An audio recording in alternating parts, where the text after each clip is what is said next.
Hello mga moms! So samahan niyo kami pumunta sa Mitsukoshi Mall. Dito kami guys sa Mitsukoshi Mall.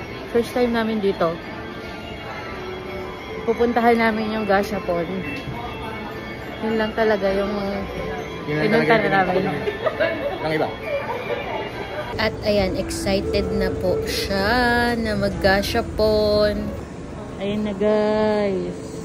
Nagulat kami kasi walang pila, tapos konti lang yung tao.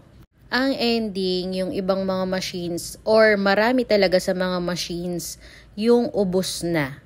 Wala ka na talagang makukuha. Yung ibang natira, mga keychain na lang, tsaka sobrang liliit na mga toys.